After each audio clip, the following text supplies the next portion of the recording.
kun niitä kiinteitä aloitellaan soseita, niin onko jotain tiettyjä juttuja motoriselta puolelta, mitä vauvan pitäisi ehdottomasti osata? Kyllä mä näkisin, että niin kuin motoriikan osalta on tosi tärkeää, että vauvalla on semmoinen vartalo- ja päänhallinta. Että sen syömisen pitää kuitenkin olla turvallista ja vauvan pitää tietynlainen pystyasento hallita siinä kohden. Että hänellä on myös mahdollisuus tyhjentää suu tarvittaessa, jos tulee vaikka liian iso ruoanpala. Joo, ja just näin. Se voi olla, että se ei välttämättä tarkoita, että vauvan pitää istua vielä syöttötuolissa, vaan hän saattaa olla, että se päänhallinta on riittävää siinä, että hän on sylissä. Kyllä. Mutta et just näin, tässäkin on välillä erilaisia ohjeita.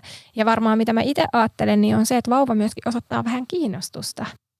Joo, ja sen usein näkeekin siinä, että vauva ennen kuin hänen kanssaan ehkä lähdetään harjoittamaan suun kautta syömistä kiinteiden ruokien kanssa, niin hän jo tosi uteliaana katsoo, mitä äidin suuhun menee tai mitä isän suuhun menee.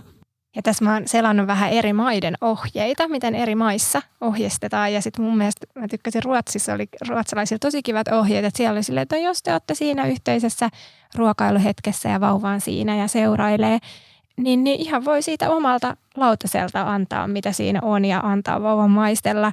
Sitten on itse vaikka sitä omien lasten kanssa noudattanut, että siitä tulee just niitä kokemuksia ja koostumuksia, erilaisia makuja, että onko siinä sitten, siinä on vähän maustetta tai joskus voi olla vähän suolaakin, mutta siinä kun se määrä on pieni tämmöiseen maistamiseen, toki sitten muuten vauvalle on sitten valmistanut tai antanut sen suolattoman ruoan, että se on tärkeää, mutta et sellainen pieni määrä, että ei ole mitään myrkkyä. Just näin. Joo, ja kyllähän se uteliaisuus ajaa siihen syömiseen, samoin kuin tietysti ruokahalu ja nälkä.